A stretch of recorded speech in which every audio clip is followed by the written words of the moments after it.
U.S. relations with Russia seem to be getting frostier by the day, and in an unprecedented move, the Russian military says it now plans to send strategic bombers on regular patrol in America's backyard. David Martin is looking into this. Russian bomber patrols over the Caribbean and Gulf of Mexico would be very significant, U.S. military officers say, something the Russians have never done before. During the Cold War, Soviet aircraft flew reconnaissance missions there, but never bombers capable of carrying nuclear weapons. Once in 2008 and again in 2013, Blackjack bombers flew to Nicaragua and Venezuela, but those were window dressing for visits by high-level Russian delegations. When the Russian defense minister announced the bomber patrols earlier this week, he linked them specifically to tensions over Ukraine, in effect saying, if you meddle in our backyard, we'll meddle in yours.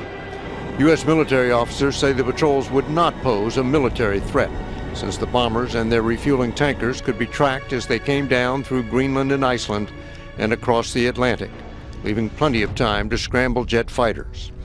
A real attack by Russian bombers would most likely come over the North Pole, the shortest distance between the two countries. After the Soviet Union collapsed, Russia stopped flying long-range bomber patrols and did not resume until 2007.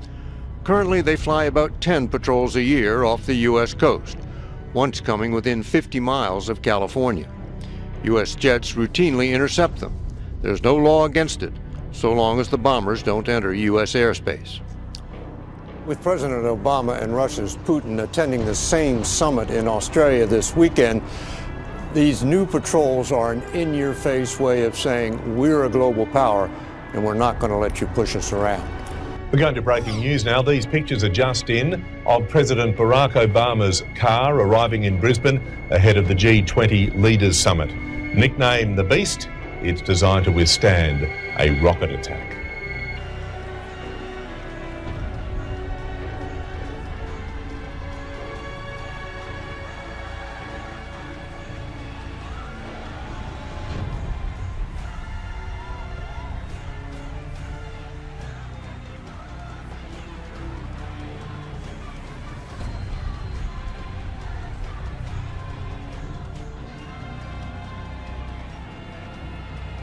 But tidings out of the east and out of the north shall trouble him. Therefore he shall go forth with great fury to destroy and utterly to make away. And he shall plant the tabernacles of his palace between the seas in the glorious holy wood. Yet he shall come to his end, and none shall help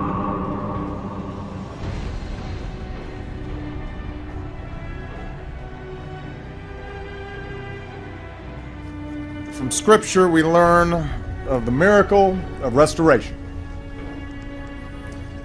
You who have made me see many troubles and calamities will revive me again. From the depths of the earth you will bring me up again. You will increase my greatness and comfort me again. A top NATO commander says Russian tanks and troops are moving into eastern Ukraine. Moscow denies those claims. The development comes after Russia announced new Air Force training exercises near United States borders. David Martin is at the Pentagon with the military's response. David, good morning. Good morning. When Russia's defense minister announced plans for these new long-range bomber patrols, he linked them specifically to tensions over Ukraine, telling the U.S., in effect, if you meddle in our backyard, we'll meddle in yours. The announcement of the new patrols comes just as President Obama and Russia's Putin are set to attend the same summit this weekend in Australia. Both men surely know having bombers circle around to the south of the U.S. doesn't make much military sense. The bombers and their refueling tankers could be tracked all the way across the Atlantic, leaving plenty of time to scramble interceptor jets. Benjamin Friedman is a research fellow at the Cato Institute. Politically, it's important. It shows that Russia's trying to sort of show its relevance and poke its finger in the U.S. eye and say, look, we're still here, we still matter, we're something you have to deal with and plan for. There's no indication yet when these new patrols would begin or how often they would be conducted. With dramatic pitches and steep banks, China shows off its next-generation fighter plane. This is the J-31, a stealth fighter. It can come in, as the U.S. has stealth fighters, stealth bombers, come in a full-up radar environment and not be detected. Analysts say this jet could be designed for mid to low altitude attacks and may be deployed from an aircraft carrier. The J-31 looks stunningly like a late model American stealth fighter, the F-35. It's been pretty clear, and I think the U.S. government has been pretty clear in making its claims, which I have no reason to doubt, that Chinese hackers have been targeting defense contractors, U.S. government facilities, and others. Several published reports say the Chinese got the blueprints for the F-35 through a cyber assault on a contractor for Lockheed Martin and built their fighter jet with the same specs. The Chinese have denied that. China tested the J-31 right as President Obama was in Beijing for the Asia-Pacific Summit. It comes on the heels of China christening its first aircraft carrier, sending ships to islands whose territory has long been disputed. Analysts say this isn't about confronting America militarily, but about reducing U.S. military influence in its neighborhood. What the Chinese military is trying to do is to be able to put their military out further from China, out into the Pacific, in the air, under the sea, and on the sea, in order to deter others from coming too close to China. It's also about prestige. It's also about the status of China. It's also about using platforms like aircraft carriers to perform what's called military operations other than war, humanitarian relief, that kind of thing. The United States uses its aircraft carriers for that purpose quite a lot. China now flexing more military muscle. One of these two powers is going to be so concerned someday with projection of power in the Pacific that it's going to overreact in a crisis, or that it might escalate what seems now to be an arms race. Lurking in the freezing waters off Sweden last month, a hidden danger. This was a major hunt launched by the Swedish Navy to find a suspected Russian submarine off their coast. The Swedes said they would force it to the surface if they could find it. They couldn't. But it's one of a growing number of potentially explosive incidents that one London-based think tank says is putting the Kremlin on a collision course with the West. Our report singles out 11 serious incidents. Here we are talking about the aircrafts flying really close to each other. We are talking about harassment of warships.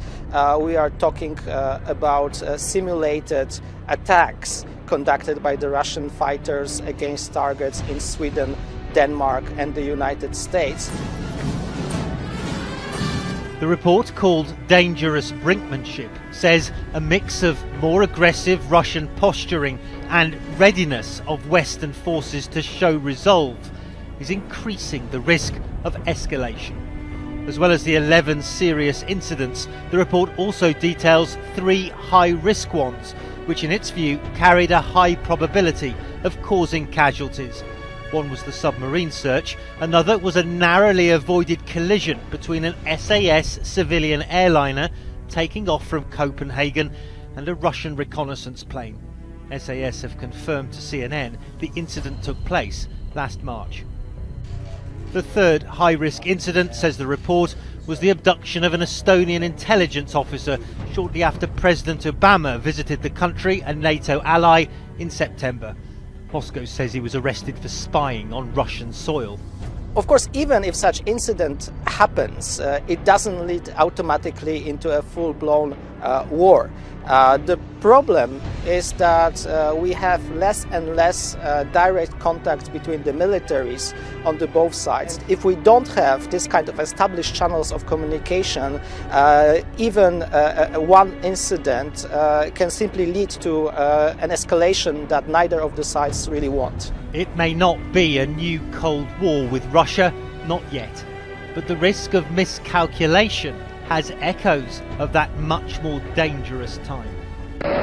Russian forces on the move again into eastern Ukraine. Preparations, Ukrainian officials tell CNN, for a new offensive by pro-Russian separatists. We have seen columns of Russian equipment, primarily Russian tanks, Russian artillery, Russian air defense systems, and Russian combat troops entering into Ukraine. And NATO says they've observed something even more alarming. Russian warplanes capable of carrying nuclear weapons deployed to Crimea. Annexed by Russia illegally earlier this year, if confirmed, the step could violate multiple international treaties. We see forces that are capable of being nuclear that are being moved to Crimea. Whether they are or not, we do not know, but they do have the kind of equipment there that could support that mission. Russia's foreign ministry immediately denied the claims, calling them, quote, unfounded. The new weapons, accompanied by renewed fierce fighting between Ukrainian forces and separatists, has all but ended a brief, shaky ceasefire. Expressing alarm in both public and private, Ukrainian officials say they are now preparing to fight. We expect unexpected actions from them. I see it as our main task to prepare for military action. Today, at a UN Security Council session on the situation in Ukraine, Ambassador Samantha Power condemned Russia's actions. Russia has negotiated a peace plan and then systematically undermined it at every step. It talks of peace, but it keeps fueling war. As security is ramped up for the G20, defence chiefs are closely monitoring a convoy of Russian warships just outside Australian waters. The government says it has known about their movements for some time and admits it's unusual. A daisy chain of world leaders, arm in Myanmar, a symbol of unity. But Tony Abbott at one end and Russian Prime Minister Dmitry Medvedev at the other, a symbol of division, as a group of Russian warships steams closer to Australia. Certainly it is unusual for Russian naval elements to be in Australian waters. Unusual, not entirely unprecedented, but unusual. Defence sources say the 4 Russian ships led by the guided missile destroyer Varyag are moving south-southeast, skirting Australian territorial waters. The frigates HMAS Stuart and HMAS Parramatta are flanking them, and P3 Orions are flying regular sorties from Townsville, tracking their movements. That's what we do. When warships are approaching Australia, we keep them well monitored. A Russian embassy spokesman said they would not enter Australian waters. We stick to the rules, nobody wants conflict. He described it as a routine exercise, but an admission.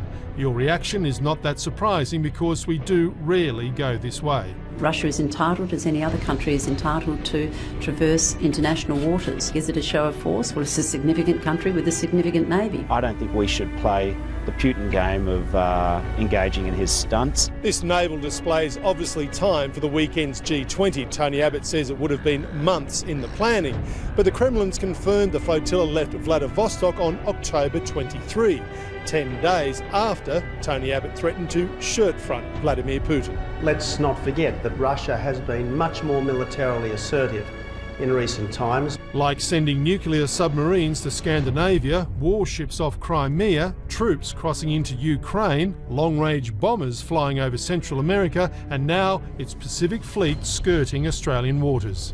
I think the rest of the world is watching closely what Russia does because there is an element of unpredictability about it. And this week, the world's watching the G20 in Brisbane. This is a rare view inside the fighting in eastern Ukraine. A gun battle at the airport in Donetsk. Then a rebel tank fires and destroys a Ukrainian military position. These are Ukrainian forces battling separatists armed and supported by Russia. And now more Russian heavy weapons are on the way. New images of Russian military vehicles and artillery rolling into Ukraine. Ukraine's president says his country has lost control of its eastern border. The Ukrainian-Russian border, under independent monitoring, is repeatedly crossed by the Russian regular forces. Now, those same Russian forces say NATO's supreme allied commander are firing at drones from the International Observer Mission. Reiterating Moscow's frequent denials, today the Russian Foreign Ministry spokesman said no Russian forces of any kind are in Ukraine. There are no military forces or any military movement across the border. And moreover, there is no presence of our troops in the territory of Ukraine. On the map, you can see how Russia has, in effect, now occupied territory inside eastern Ukraine. It's this area here that is under the control of pro-Russian separatists. I'm going to show you here, these are positions of Russian weapon systems as identified by Ukrainian authorities. You can see missile launchers here, tank divisions, and then these troop divisions along the border are what U.S. officials say are 8,000 to 9,000 Russian troops positioned along the border. And that border here, the red area here, is in effect controlled by Russian authorities. And just to place it, this here is where U.S. officials say that Russian-supplied missiles shot down the Malaysian airliner MH17. We begin with growing Russian military activities across the globe. Russia now says it plans to launch long-range bombers on regular patrols from the Arctic onto the Caribbean and Gulf of Mexico. Moscow is also sending a convoy of warships towards Australia. The European leadership has detailed more than 40 major breaches by Russia in the past 8 months. Now, Russian President Vladimir Putin may have some explaining to do as he goes into the G20 summit in Australia. Needless to say, his interaction with other world leaders will be closely watched, as it was at this week's APEC gathering in Beijing. CCTV's Tom Barton reports. President Barack Obama and Vladimir Putin's public interactions display little warmth these days. Their awkward contact at APEC will be quickly followed up thanks to the G20. The build-up to the meeting has been stormy, with rumours and suggestions that Russia either shouldn't be allowed to go or might not turn up. I say with sadness that there's no purpose in being there. Australian Prime Minister Tony Abbott, whose country is hosting the G20 meeting, has pulled back from his talk of shirt-fronting or knocking Putin to the ground, but has said he will have a robust conversation about what he calls the murder of 38 Australian citizens on board flight MH17, which Western governments accuse pro-Russia militants of shooting down in July. From Prime Minister Abbott to President Obama and others, diplomats and journalists will be watching intently for more signs of the chill that has come between Russia and the West. In March, Russia was thrown out of the G8 group of nations for annexing Crimea. But in Moscow, the position of Western powers is seen as counterproductive. I think that if the G8 or the G20 wants to work fully and have influence and have a wide ability to cover problems and solve problems, they need to have dealings with Russia. If these groups turn towards pressure, we're not interested in taking part. President Obama insists Russia has been supporting militants in eastern Ukraine and says it must stop. But President Putin shows little sign of wanting to acquiesce to the West or show weakness in the face of sanctions. Tom Barton, CCTV, Moscow. Wolf, this is about Russia's risky, calculated pattern of aggression toward the U.S. and its Western allies. There have been multiple incursions close to U.S. airspace this year. Recently, a Russian military plane came within 50 miles of the California coast. Some of these encounters have come within a razor's edge of causing serious casualties. A dangerous maneuver. A Russian jet fighter buzzes right in front of a U.S. Air Force surveillance plane, within about 100 feet of the nose, a move which U.S. officials said endangered the American crew. Another incident. A Russian military aircraft comes within 50 miles of the California coast, the closest in years. Get ready for more. Russia's defense minister says his military is about to send long-range bombers to patrol near American coastlines. You're going to have bombers coming in this direction from Russia. You're certainly going to have longer-range bombers coming down this coast, almost certainly. And you're also going to have bombers coming down this coast, and he also mentioned in particular flying in the Gulf of Mexico. So we're talking about ringing the United States with the exception of the Canadian border. The Russian planes likely won't fly inside U.S. airspace within 14 miles of the coasts, but U.S. officials call the action provocative and destabilizing. Russia's defense minister says it's a response to aggression near its border with Ukraine. This is a rationalization by Russia, and in particular by President Putin, to strengthen his appeal with his nationalist base. Russia's aggression playing out around the globe. A Scandinavian passenger jet nearly colliding with a Russian surveillance plane.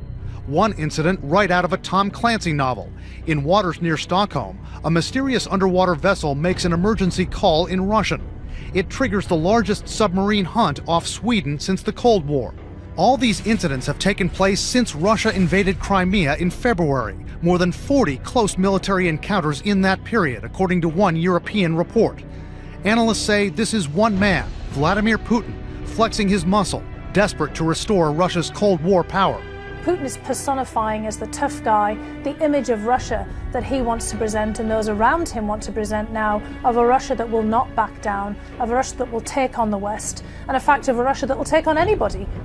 Take a look at these black dots that we're showing here. This report says 40 encounters between the Russians and other nations over the past 8 months have rattled nerves and raised tensions to a Cold War level. You mentioned that close call that Jim mentioned as well between a passenger jet and a Russian jet along in here. But there are many others from the Russians. This report says they staged a simulated bombing attack on a Danish island. A Russian jet made threatening maneuvers toward a U.S. reconnaissance plane, including showing that it was fully armed with missiles. Russian planes have buzzed ships. And they even, out in this area, practiced a cruise missile strike within range of New York, Washington, and Chicago. Jake? And Tom, how close have any of these incidents been to the United States or American troops? Well, if you look up here on the northern part, you're near Alaska and Canada. In September, 6 Russian jets were spotted up in this area. Russia is suggesting it will have full radar surveillance of this area by year's end.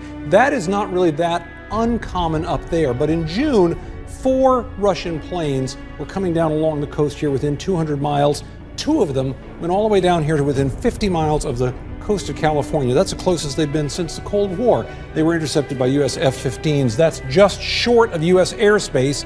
And such incursions are not unheard of, but they're becoming more common, and this was the closest one in about 2 years, Jake. Well, what kind of planes are we talking about? What kind of planes do the Russians even have in their arsenal for these types of flights? For some missions, Russia is using fighter jets along with refueling planes, as Jim just mentioned, but the big piece of equipment on the scene is this. It's the Tupolev 95, nicknamed the Bear by NATO. This plane grew out of the Cold War in the 1950s, way back then. It is a turboprop, so it looks antique compared to modern bombers like the Stealth, but it's a serious weapon. Just take a look at some of the things that it has going for it here. If you go into this plane, you have a maximum speed of almost 600 miles an hour. It has a range for missions of well over 5,000 miles. It can carry 11 tons of ordnance, including cruise missiles and nukes. And like U.S. long-range bombers, it is designed for big impact precision strikes. Of course, more Russian planes and ships could increase the chances of a potential run-in with our own military. What if there's a mistake? This week, a European watchdog group reported a dramatic rise of encounters between Russian forces and NATO forces. It reported dozens of incidents, 3 of which it claims carried a high probability of triggering a direct confrontation. One of them a reported near crash between a Russian spy plane and a passenger jet.